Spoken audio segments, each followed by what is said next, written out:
시청자 여러분 안녕하십니까? 여름마다 수많은 관광객들이 찾는 도시 바로 속초입니다.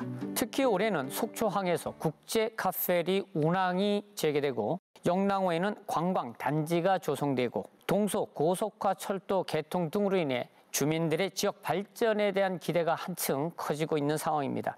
하지만 속초의 오늘을 들여다보면 그렇게 순탄하지만은 않은 것 같습니다. 최근 오징어 난전에서의 불친절과 바가지 논란이 불거져 관광 도시 이미지에 타격을 입었는데요. 과연 속초는 이를 어떻게 극복하고 또 다가올 기회를 어떻게 붙잡아야 할까요? 오늘 시사반장에서는 속초시의 현안을 살펴보고 미래 전략을 진단하는 시간을 마련했습니다. 함께 하실 분을 소개해 드립니다. 이병선 속초시장 나오셨습니다. 안녕하십니까? 네, 반갑습니다. 속초시장 이병선입니다. 반갑습니다. 네, 반갑습니다. 자, 시장님, 속초시 동명항에 위치한 오징어 난전에서 관광객 불친절 사건 불거졌습니다. 현장을 직접 담은 영상이 올라와 큰 반향을 일으키기도 했는데요. 함께 해당 장면을 좀 보고 그리고 이야기를 나눠보도록 하겠습니다. 네.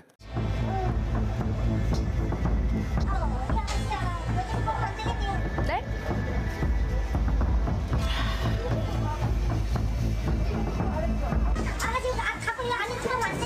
저요? 네.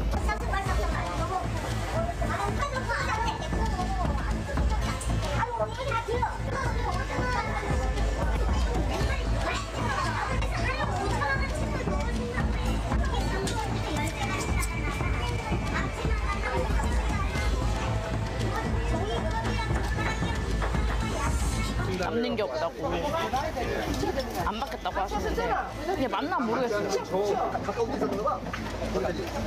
저는 이제 두 번 다시 안 올 것 같은 느낌이에요. 오징어 난전. 유튜브를 통해 불거진 속초 오징어 난전의 불친절 논란이 확산되면서 지자체도 사태를 예의주시하고 있습니다. 속초시는 지난달 말 난전 상인들을 대상으로 친절 교육을 실시했고 수협도 해당 식당에 주의를 당부한 것으로 알려졌습니다. 논란이 확산하자 오징어 난전 상인들이 자정 결의 대회를 열고 고개 숙여 사과했습니다. 난전 입주자 20여 명은 앞으로 카드 결제 거부와 음식 주문 강요, 식사 시간 재촉 등 불친절 행위를 다시는 하지 않겠다고 다짐했습니다. 사과문을 발표하며 친절 서비스를 약속했고 불공정 영업 근절을 위한 친절 교육까지 받았습니다. 그런데 속초 오징어 난전이 이번에는 바가지 논란에 휩싸였습니다. 속초시청 자유 게시판에 너무 비싸다며 사진이 2장 올라온 겁니다. 글쓴이는 불친절 경험에 더해 난전에서 오징어 한 마리를 28,000원에 판매했다며 횟집에서는 2만 원에 오징어 2마리에 서비스회까지 받았다고 썼습니다. 오징어 한 마리의 가격 28,000원이 맞았을까? 오징어 위판 현황을 알아봤습니다. 올해 중 입찰가가 가장 비쌌던 7월 12일 오징어 20마리의 위판 가격은 45만 8,000원. 단순히 위판가만 마리당 22,900원입니다. 여기에 위판장 운영 등에 들어가는 수협 수수료 5%에 운송비와 인건비 등 16%의 부대 비용까지 들어가면 이날 난전에서 오징어 한 마리의 판매 가격은 28,000원으로 책정된 게 맞았습니다. 올해 가장 가격이 저렴했던 7월 2일 오징어 20마리의 위판 가격은 91,000원, 실제 판매 가격은 6,000원이었습니다. 오징어가 잡히는 양에 따라 가격이 들쭉날쭉한데 불과 열흘 사이 가격이 5배 차이 나는 겁니다. 특히 7월 12일 요나는 오징어 양도 유독 적었어요. 평상시보다도 또. 글쓴이의 말대로 난전 바로 앞 횟집이 가격이 저렴할까 횟집에 직접 물어봤습니다. 보통 난전 가격이랑 똑같이 파시나요? 비슷해요. 근데 그래도 여기는 반찬 나가고 뭐 나가고 하니까 조금 더 비싸니까. 그렇다면 오징어 난전과 횟집의 오징어 가격은 왜 다를까? 횟집을 운영하는 상인들은 동해 오징어 어획량이 크게 줄어든 반면 서해에서는 풍어를 이뤄 가격이 더 저렴해 서해 오징어를 들여올 때도 많다고 말합니다. 오징어가 속초 앞바다에 잠날 때 굉장히 비싸지겠죠. 그 사람들도 장사를 못하지. 근데 우리는 뭐 남쪽에서도 가지고 오고 저기 서쪽에서도 가지고 오고. 속초 앞바다에서 당일 낚시로 잡힌 최상급 선도를 자랑하는 오징어. 하지만 위판가에 따라 가격 변동폭이 큽니다. 대신 가격 경쟁력이 좋은 정치망어선으로 잡힌 오징어와 올해 풍년을 맞은 서해에서 잡힌 오징어는 상대적으로 저렴합니다. 소비자들이 가격에 대해 오해를 하지 않도록 상인과 지자체가 머리를 맞대고 문제 해결 방안을 찾아야 할 때입니다. 자, 시장님, 처음 이제 이 보도가 나왔을 때 어떤 생각이 드셨습니까? 참으로 정말 안타깝고 송구스럽고 또 황당하기까지 한 그런 기분이었습니다. 정말 1년에 2,500만 명이 찾아오는 우리 속초시에서 저런 일이 벌어졌다는 거에 대해서 일단 송구스럽고 죄송하다는 말씀을 먼저 드리겠습니다. 사실 우리 속초시에서는 2021년부터도 1인 가구 지원에 관한 조례를 이미 제정해서 사실 많은 자정의 노력들을 갖다 지금 해오고 있는 터에 이런 일이 벌어지다 보니까 굉장히 당황스럽긴 합니다. 그 후속 조치로 조금 전에 보셨지만 일단 그 협회에서 차원에서의 그런 자정 결의대뿐만이 아니라 친절 교육 또는 앞으로 정찰제 가격이라든가 이런 문제들을 우리가 아주 투명하게 소비자에게도 알리고 이런 것들을 해나가야 되겠다 이런 생각을 했습니다. 특히 우리 속초시가 관광객 2,500만 시대를 맞이하기까지는 정말 오랜 시간과 많은 분들의 노력 그리고 지혜들이 모여서 이루어진 일인데 이런 것들을 잃어가기에는 아주 한순간에 무너진다는 그런 것들을 우리가 생각해 봅니다. 앞으로 이런 일이 재발되지 않도록 최선의 노력을 다하도록 하겠습니다. 다만 두 번째 나왔던 그 바가지 요금 부분에 대해서만큼은 조금 아쉬움은 있습니다. 우리 그 속초시 동명동 오징어 난전의 그 운영 방식이 그날 낚시로 채낚기로 잡은 오징어를 입찰을 해서 그 가격을 바탕으로 이제 그 가격이 형성되는데 MBC에서 보도한 바와 같이 그 당일날 공교롭게도 올해 가장 비싼 날에 구매가 이루어졌던 것 같습니다. 그러다 보니까 또 비싼 가격에 이제 구매가 됐다고 보는 거고요. 한 마리에 한 6,000원 정도. 그러니까 어떤 날은 2만 원에 뭐 3마리도 있고 10,000원에 한 마리 하는 경우도 있습니다. 이게 어떻게 보면 속초시 동명동의 오징어 난전의 그 운영의 좀 특이성 또 그것 때문에 사실 많은 관광객들이 찾아오고 하는데 아쉬운 것은 우리가 좀 이것들을 전날 가격이라든가 오늘 가격에 대한 어떤 정확한 고지를 소비자들에게 투명하게 해줬다면은 이런 오해는 없었을 거라고 생각합니다. 또 한편으로는 이제 수도권에 계신 분들이 사실 바다를 접한 이런 아주 탁 트인 곳에서 이렇게 식사를 한다든가 가벼운 음주를 할 수 있는 그런 기회가 많지 않거든요. 그렇죠. 네, 그런 어떤 개방감 때문에 오게 되는데 그런 부분에 있어서 이제는 우리 시민들이 정말 찾아오시는 관광객들을 우리 가족이라는 생각으로 함께 잘 모시도록 방법을 강구하도록 그렇게 하겠습니다. 네. 뭐 앞으로 그런 것들에 대한 좀 지도 체제가 좀 잘 이루어져야 되지 않을까 하는 생각은 들고요. 네. 이런 이제 불친절과 바가지 문제는 이제 단발성 해프닝으로 끝나지는 않습니다. 맞습니다. 관광지로서 신뢰와 직결되는 문제이기도 한데요. 네. 속초시의 이미지 회복을 위해서 이런 일들이 재발하지 않도록 하기 위해서 속초시가 특별히 세우고 있는 대책들 이런 것들이 있는지요? 그렇죠. 불친절과 바가지 요금은 단순한 해프닝이라고 보면 이건 해결점이 안 나오거든요. 사실 우리 관광 도시로서의 그 신뢰와 직결되는 아주 작은 문제 같지만 어떻게 보면 가장 근본적인 문제다. 그렇기 때문에 여기에서 우리가 어떤 누수가 생기면은 우리의 명성을 되찾기는 굉장히 어렵다라는 그런 각오를 바탕으로 해서 첫째는 공정한 가격 표시, 정찰제 표시라든가 어제 가격, 오늘 가격 또 이런 것들을 정말 소비자 차원에서 이해할 수 있고 또는 보호해 줄 수 있는 그런 장치를 만들어 나가도록 그렇게 하겠습니다. 그뿐만이 아니고 혹시라도 조그마한 불편 사항이 있을 경우에는 시청을 통해서 또 이렇게 제보를 좀 해주시면 바로 시정할 수 있는 그런 신고 제도를 좀 마련하고요. 다시 한번 그 공정한 가격 표시제와 소비자 권익 보호에 정말 최선을 다할 수 있는 그런 자성의 노력을 함께 해나가도록 그렇게 하겠습니다. 네. 자, 다음은 이제 속초항 좀 이야기를 좀 나눠볼까 합니다. 네. 지금 속초항에서 이제 러시아 블라디보스토크 항을 잇는 국제 카페리 운항이 1년 반 전에 중단됐다가 다시 그렇죠. 이제 네. 재개를 시작했습니다. 네.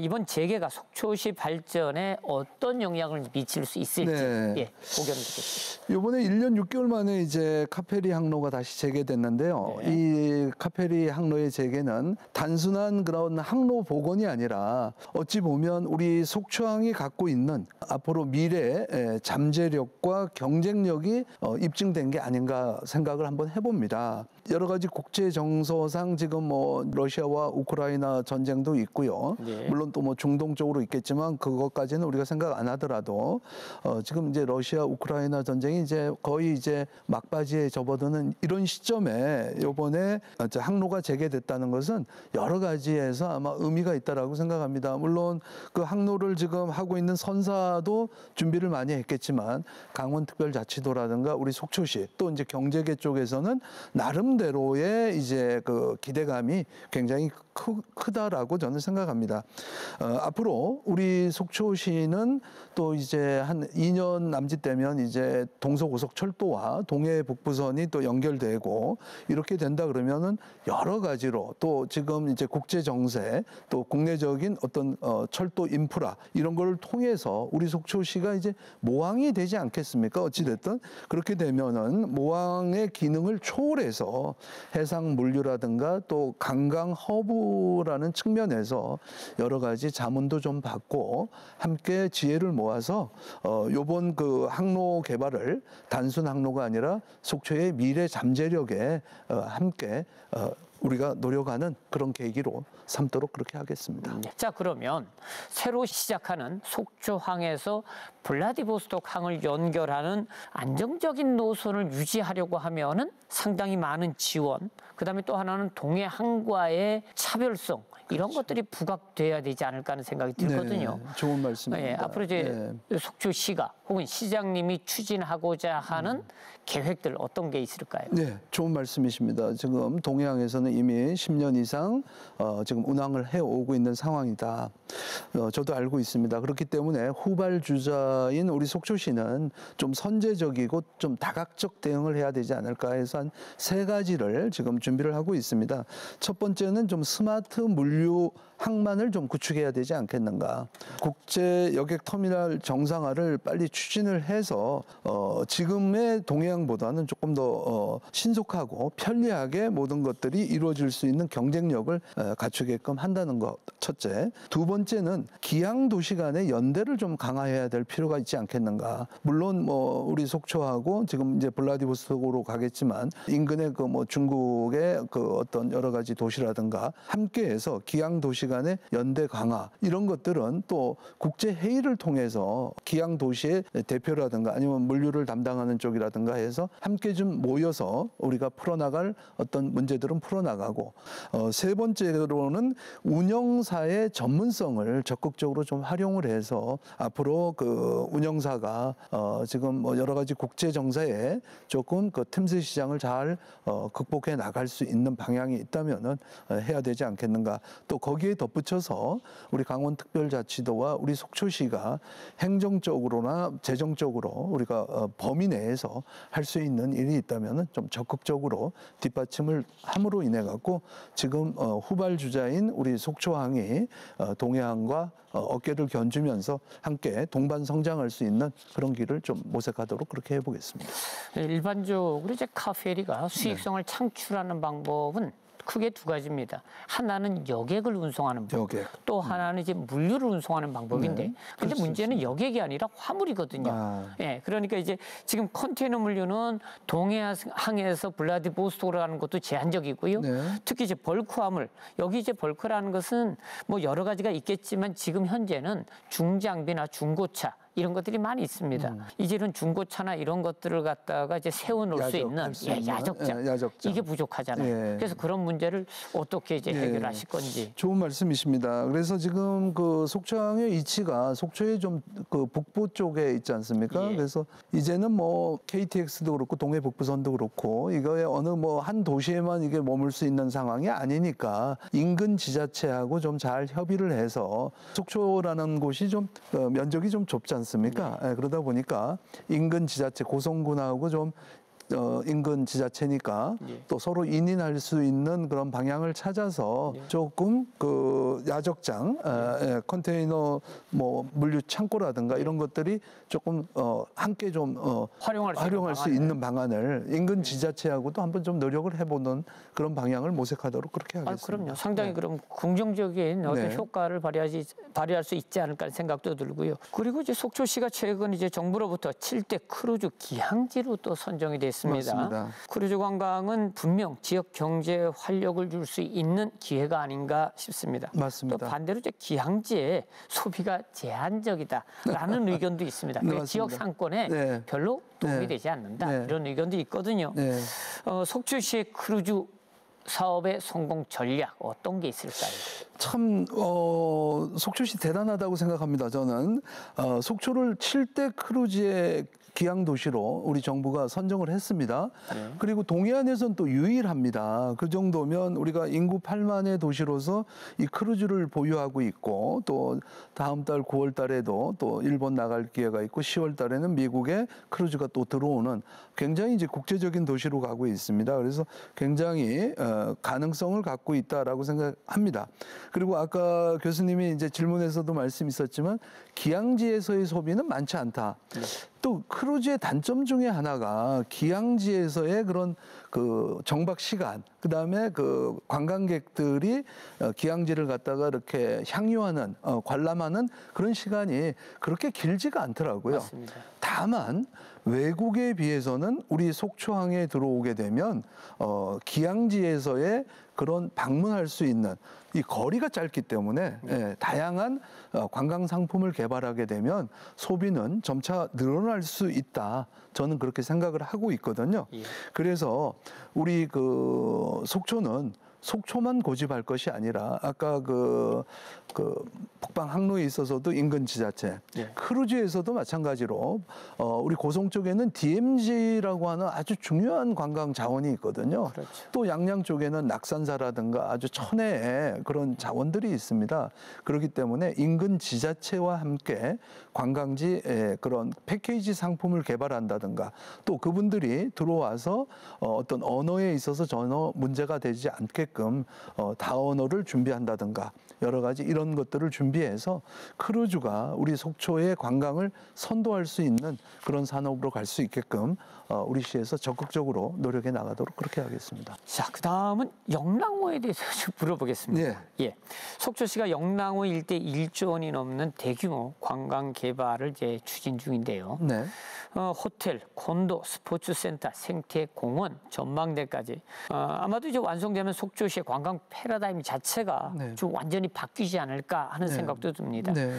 앞으로 이제 어떻게 추진을 하실 계획이신지. 우리가 속초시에서는 이 영랑호를 친환경적으로 우리가 보호해야 될 의무가 있고 두 번째는 속초시의 균형 발전을 하기 위해서는 북부권 활성화를 해야만 하기 때문에 또 관광단지 조성을 또 해야 되고 세 번째는 우리 북부권 주민들께서 갖고 있는 니즈가 있습니다. 남부권에 비해서 굉장히 문화, 예술, 어떤 체육 이런 부분에 있어서 인프라가 좀 부족하다 이런 생각을 많이 갖고 있거든요. 그래서 이 세 가지를 좀 이번 그 관광단지 사업에 입히는 거를 우리가 주문을 했고요. 지금 관광단지를 조성하고자 하는 신세계 그룹에서는 이제 그 부분을 기본으로 하고 이 사업을 지금 전개하는 겁니다. 여러 가지 호텔이라든가 콘도, 스포츠센터, 생태공원, 전망대가 들어오게 되면 이거는 친환경을 전제로 하는 겁니다.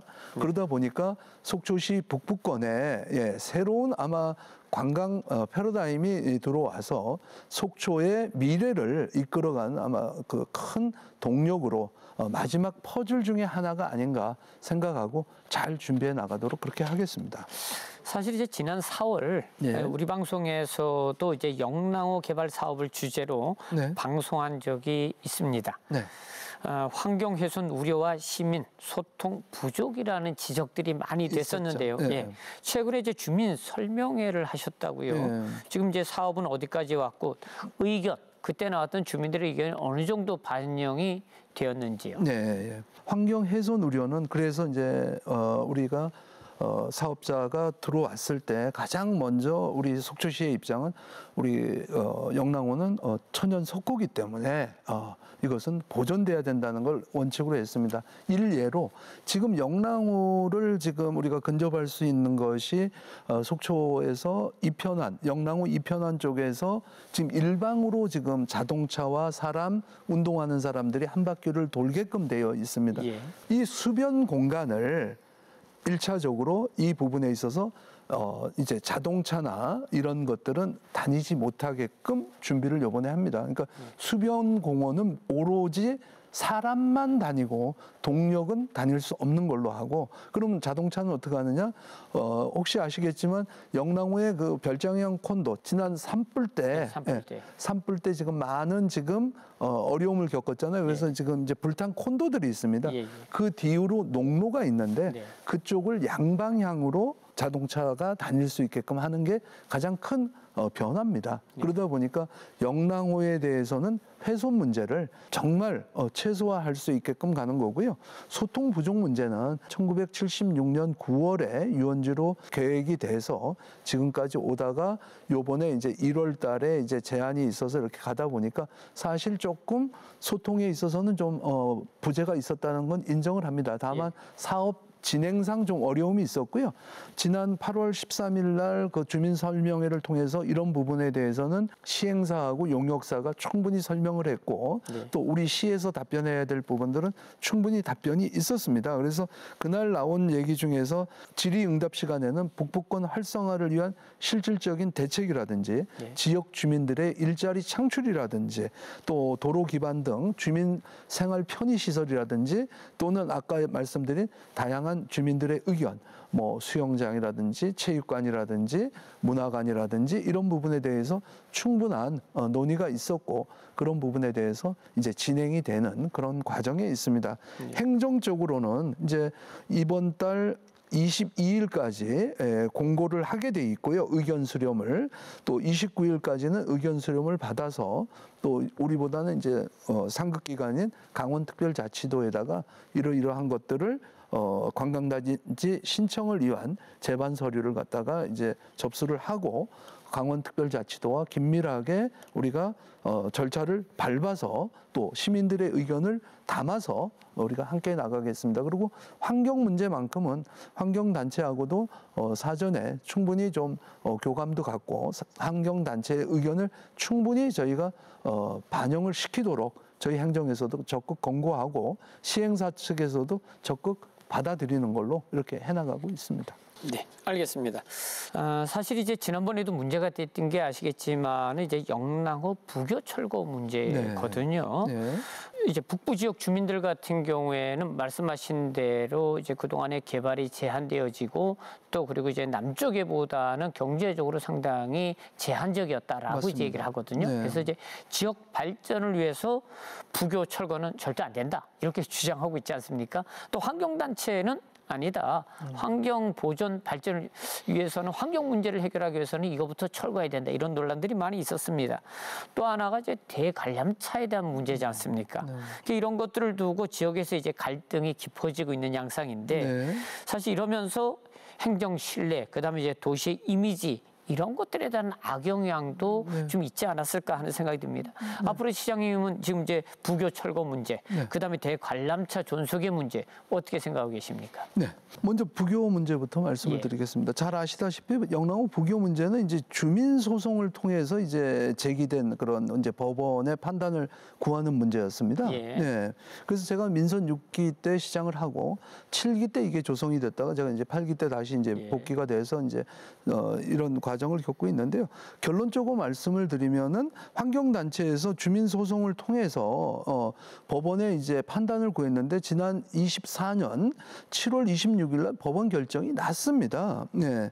뭐라고 났냐면 영양조사 결과를 토대로 영양어의 수질 및 생태 회복을 위해 철거가 필요하다라는 법원의 결정이 지금 난 상태거든요. 그래서 저희 시에서는 지금 이제 그 필요한 행정 절차를 지금 밟고 있는데요. 지금 상황은 앞으로 저거를 철거하기 위한 그런 방법과 또는 비용이 얼마나 이제 들어갈 건지를 용역비를 예산을 확보해서 지금 철거 비용과 방법을 용역에 지금 의뢰해 놓은 상태거든요. 그래서 그 결과가 나오면 우리가 절차에 따라서 내년도에 예산을 세워서 철거를 할 수 있도록 다각적인 방법을 모색하도록 하겠습니다. 물론 이제 그런 과정에서 의회에 이제 그 판단에 구해야 되는 그런 이제 절차상의 문제가 있는데 잘 그 협의를 해서 진행해 나가도록 그렇게 하겠습니다. 시장님 입장은 이제 어떤 법원 판단이 나왔으니까 그렇죠. 이건 철거하겠다라는 거죠. 이게 대한민국이 법치국가니까. 법치국가니까 법원 판결이 나왔던 부분에 대해서 그거는 우리 그 행정에서 그건 따라야 된다고 저는 생각합니다. 대관람차 문제도 상당히 좀 안타까운 부분인데 이것도 이제 민선 7개에 이루어진 일을 이제 8기에서 지금 진행하는 그런 과정입니다. 좀 안타깝게도 이 대관람차는 속초해수욕장의 그 자연 녹지 지역과 모래사장인 공유 수면에 설치할 수 없는 곳에 일학시설이 지금 들어갔다는 게 문제거든요. 그리고 이것은 뭐 제가 주장하거나 우리 속초시가 주장한 게 아니고 대한민국 감사원과 대한민국 행정안전부의 특별감찰에 의해서 이것이 지적이 되고 이런 사항을 지방자치단체인 우리 속초시에다가 이러이러한 부분은 사법부에 넘길 것은 넘기고 또 공무원들의 신분 문제에 있어서는 상급기관인 강원도에다가 넘길 건 넘기고 이제 저희는 그거를 처리하는 그런 과정에 있는 겁니다. 그러니까 저희가 무슨 자의적인 판단에 의해서 이걸 잘했다 못했다가 아니라 현행법상 문제가 있는 어떤 그 시설 특히 가설 건축물을 신고하면서 대관람차를 돌리기 위한 여러 가지 그 필요한 것들이 있는데 특히 22,900볼트라고 하는 고압이 지금 들어가서 그 대관람차를 움직이거든요. 그런 부분도 사실은 이제 가설 건축물에 들어갈 수 없는 것이 들어가서 지금 위법하게 지금 이게 운행이 되고 있기 때문에 지금까지는 큰 사고는 없습니다만 앞으로 그 위험성을 지금 완전히 배제할 수는 없는 상황입니다. 이런 상황에서 지금 재판에 계류 중에 있다 보니까 지금 현직 시장으로서는 위법 사실이 이렇게 많이 지적되고 상급기관, 감사원과 행정안전부로부터 지적받은 사항에 대해서 당연히 그것을 따라서 처리할 수밖에 없는 그런 상황에 지금 와 있는 겁니다. 따라서 이런 것은 공익훼손방지법의 형평성을 유지하기 위해서라도 이것은 지금의 그런 것들을 따를 수밖에 없다. 저는 그렇게 생각하고 있습니다. 아직 최종적으로 결정이 난 건 아니죠. 진행 중입니다. 아직 이제 진행 중인 거고요. 자, 그다음에 이제 설악산 하면 아시겠지만은 전 국민이 다 아는 관광지이고요. 설악동 일대는 한때 영광이 무색할 정도로 지금 많이 침체돼 있지 않습니까? 그렇습니다. 1970년대, 80년대 얼마나 많은 학생들이 수학 여행지로 설악산을 방문했습니까? 최근 들어서 이제 설악 향기로 이제 거기 길이 이제 개통이 되면서 1년 만에 방문객이 35만 명을 기록했다고 합니다. 이걸 계기로 설악동이 옛 명성을 되찾지 않을까 하는 기대도 있습니다. 설악동 재건에 어떤 전략을 갖고 계십니까? 네, 꼭 재건해야 된다고 저는 생각합니다. 그래서 많은 우리 노력과 우리 지혜를 지금 모으고 있는데요. 작년에 이제 우리 스카이워크라 그래서 설악동에서 좀 걷고 싶은 거리를 좀 우리가 좀 만들었습니다. 그러다 보니까 충분히 가능성을 봤던 게 1년 만에 한 35만 명이 다녀가는 그런 이제 데이터가 나왔습니다. 그러다 보니까 조금 더 노력하면 우리가 옛날의 명성을 좀 찾지 않을까 이런 생각을 해보면서 다각도로 하고 있는데요.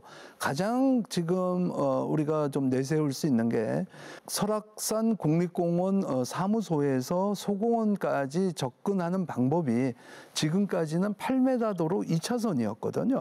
그러다 보니까 시즌 때나 아니면 단풍철에는 굉장히 접근하기가 어려운 곳 중에 정말 많은 분들이 화를 내고 짜증을 낼 수밖에 없는 그런 곳이었거든요. 네. 그것을 해결하기 위해서 국립공원과 우리 속초시 신흥사가 조금 합의를 한 게 있습니다. 그 8m 도로를 12m로 늘리고 그러면 3차선이 되게 됩니다. 그렇게 되면 거기에 대한 교통 체증을 좀 완화할 수 있는 방법을 찾고 대신에 사람이 다니는 인도에 대한 부분은 지금 설악산 그 쌍천 구간을 지금 데크를 내서 사람들이 걸어서 탐방로를 통해서 소공원으로 진입하는 그런 구조를 지금 저희와 국립공원 그다음에 신흥사가 합의한 그런 경우가 있습니다. 네. 그거를 통해서 만성적인 설악산의 정체를 풀어나가는 것과 그다음에 지금 비단지 주차장에 있는 옛날에 구 홍삼체험관이라는 아주 볼상사나운 건물이 있었습니다.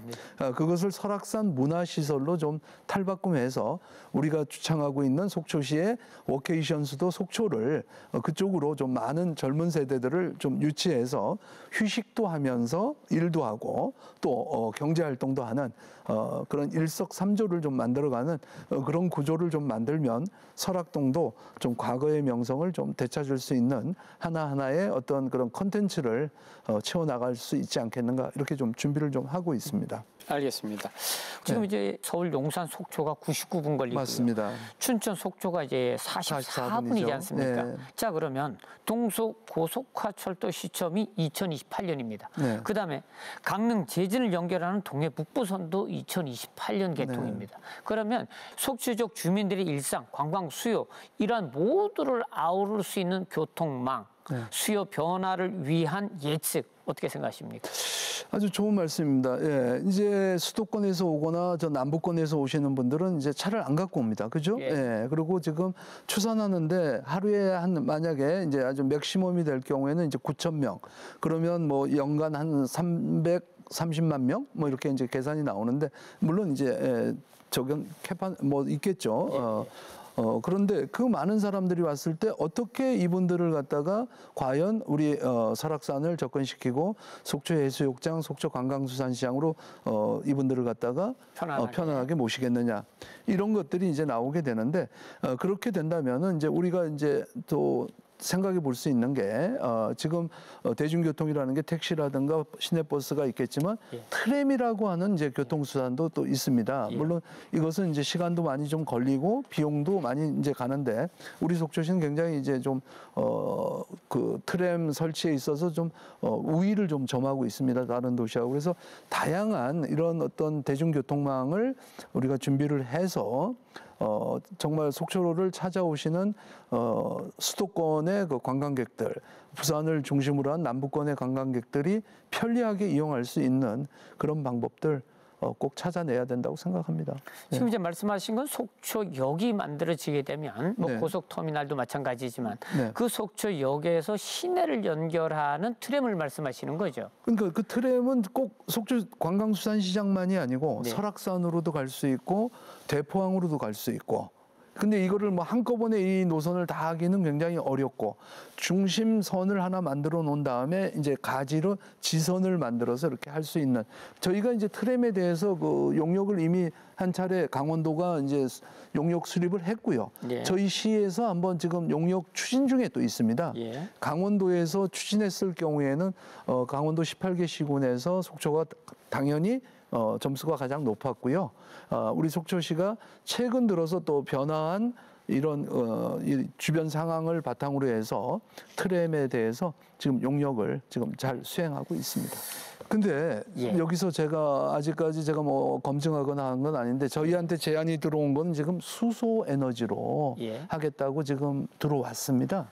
트램을 수소 에너지로 운송을 한다고요? 네. 트램을 지금 제작하고 있는 예. 그런 회사에서 직접 저희한테 방문해서 앞으로는 친환경 에너지 중에도 친환경인 수소. 그래서 수소가 혹시 굉장히 좀 뭐랄까 위험하지 않을까요? 라고 여쭸더니 그건 아니고 가장 안전하게 지금 수소 자동차처럼 앞으로의 속초가 만약에 트램을 할 경우에는 수소 에너지로 하겠다는 거. 수소 에너지도 그 위에 트램 위에 이렇게 장착하게끔 돼 있더라고요. 그러니까 쉽게 얘기해서 전기선이 굳이 필요하지 않은 그런 모델을 제시하더라고요. 예. 알겠습니다. 네. 그리고 속초시가 이제 발표한 철도 교통망 확충도 이제 관심을 가지고 있는데, 자, 컴팩트 시티 비전을 제시하셨잖아요. 네. 예. 그 컴팩트 시티 이게 어떤 내용입니까? 압축 도시. 예. 이제 도시의 효율성을 이제 더 좀 높이자. 고밀화시키자, 뭐 이제 고밀도 시키자 이런 얘기인데 잘 아시다시피 지금 현대 사회가 우리나라뿐만이 아니라 전 세계적으로 안고 있는 문제 중에 하나가 저출산, 고령화, 지방 소멸, 지역 소멸이라는 이거는 뭐 저도 뭐 최근에 미국을 다녀왔지만 미국도 지금 거기에 대한 대비책을 하고 또 봄에는 일본을 다녀왔는데 일본의 도야마, 이번에는 미국의 뉴욕과 포틀랜드를 다녀왔는데 네. 다 안고 있는 그런 문제더라고요. 그래서 이제 과거에는 뉴타운이다, 배드타운이라 그래서 도시를 좀 확장해서 여유롭게 사는 것이 좋다라는 그런 시기가 있었는데 이제부터는 저출산, 고령화, 지역 소멸에서는 오히려 좁은 공간에서 교육, 문화, 복지, 주거, 쇼핑, 관광 이런 것들이 다 이루어지면서 또 저렴한 가격으로 이동할 수 있어야만 그 도시가 지속 가능하다라는 그런 이제 결론을 내려서 우리나라의 아마 앞으로의 도시 정책도 컴팩트 도시로 가는 것이 아마 지금 대세라고 저희는 알고 있습니다. 그래서 저희 지역이 마침 KTX가 지금 동서고속철도와 동해북부선이 이제 최근에 이제 조금 있으면 들어오는 걸로 지금 준비가 되기 때문에 우리처럼 좁은 도시에서 면적이 좁은 도시에서 아까도 말씀드렸지만 자가용을 갖고 오지 않고 그런 KTX를 타고 오시는 많은 관광객들을 일정한 시간 10분 이내에 원하는 지역으로 모셔다 드리고 다시 그분들이 활동할 수 있게 한다면은 압축 도시만이 답이라고 생각을 해서 관광객뿐만이 아니라 우리 시민들이 정말 10분 이내에 원하는 장소까지 이동할 수 있는 그런 도시 구상을 저희들이 준비하고 있습니다. 네, 알겠습니다. 또 하나가 이제 속초시가 이번에 이제 적경 지역으로 추가 지정이 되면서 네. 연간 150억 원이 넘는 지원을 받게 됐습니다. 네. 네, 통일부가 속초시를 평화 경제 특별구역 지자체에 포함을 시켰는데요. 네. 자, 이런 재정 지원, 그다음에 행정 특례가 지역 발전에 얼마나 큰 영향을 줄 것으로 생각하시는지요? 적경 지역 지정은 정말 우리 속초시로서는 앞으로 지속 가능한 미래 도시가 되는 데 있어서 아마 가장 핵심이 될 거라고 저는 생각합니다. 결론적으로 지금 내년 예산에 저희가 지금 7개 지금 특수 상황 지역 개발 사업의 사업비를 지금 요청해 놓고 있습니다.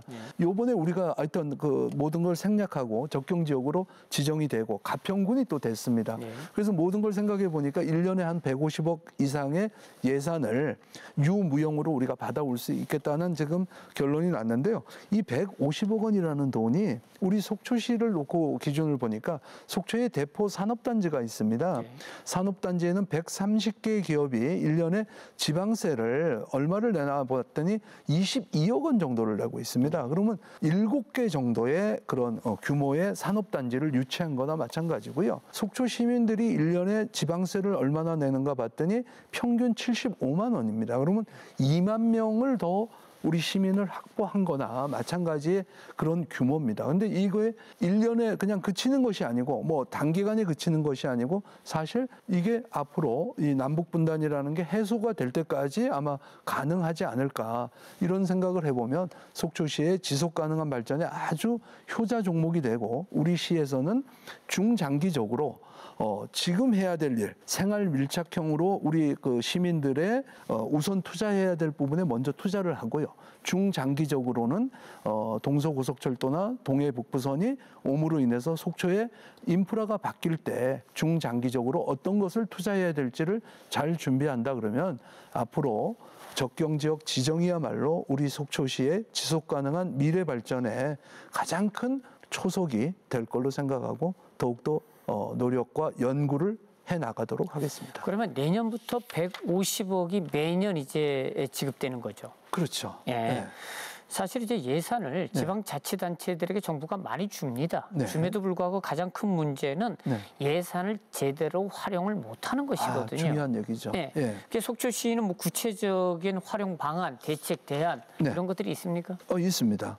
여기 몇 가지만 설명해 예, 주시죠. 아까 말씀드린 그 생활 밀착형 정책, 예. 설악산 진입도로 확장을 저희들이 요구를 했고요. 내년도에. 예. 그다음에 만리 근린공원 조성, 청초 유원지, 복직광장 정비, 속초중학교 예정지 일원의 도시계획도로라든가 여러 가지들이 이제 그런 생활 밀착형이 매년 이제 나올 수 있는 거고요. 중장기적으로는 아까도 말씀드렸지만 동서고속철도라든가 동해북부선, 그다음에 컴팩트시티 구현이라든가 이런 중장기적으로 가는 데 있어서 그 마중물이 될 수 있는 예산을 가지고 하나하나 해 나간다면은 정말 속초시가 잘 될 거라고 생각하고요. 끝으로 그 평화경제특구로도 이제 우리가 지정이 됐잖아요. 네. 아까 우리가 교수님도 많이 지적해 주신 북방항로라든가 크루즈를 사실은 어떻게 보면 이제 남북 관계가 개선이 된다면은 가장 가까운 원산하고의 연결이라든가 또는 러시아 블라디하고의 연결이라든가 이런 것들이 하다 보면 우리 평화 경제 특구에도 상당히 다른 지역과는 달리 육지에서만 이루어질 수 있는 그런 데하고는 달리 해상으로서 우리가 남북 간의 관계라든가 북방이라든가 이런 데 굉장히 선점할 수 있는 그런 위치가 될 거라고 생각합니다. 벌써 이제 얘기하다 보니까 네. 질문이 이제 마지막 질문입니다. 그렇습니까? 자, 오늘 속초시의 다양한 현안, 미래 비전에 대해서 이야기를 나눠봤는데요. 마지막으로 속초 시민과 시청자분들께 꼭 전하고 싶은 메시지가 있으면 한 말씀 부탁드립니다. 존경하고 사랑하는 속초 시민 여러분께 제가 드리고 싶은 얘기는 우리 속초시 발전에 있어서 가장 근본 중심이고 핵은 우리 시민들에게 있다라고 생각합니다.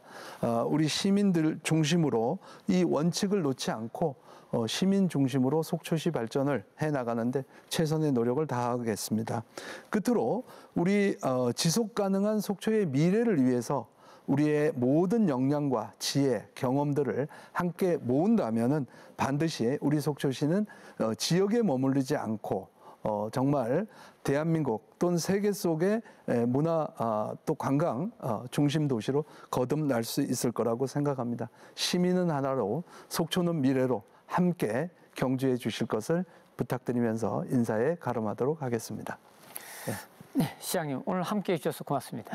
예, 감사합니다. 예, 속초시는 산과 바다라는 특별한 매력을 가진 도시지만 아름다움만으로는 내일을 장담할 수는 없습니다. 오늘 살펴본 현안들은 속초시가 해결해야 할 과제지만 동시에 속초시가 더 성장해 갈 수 있는 발판이기도 합니다.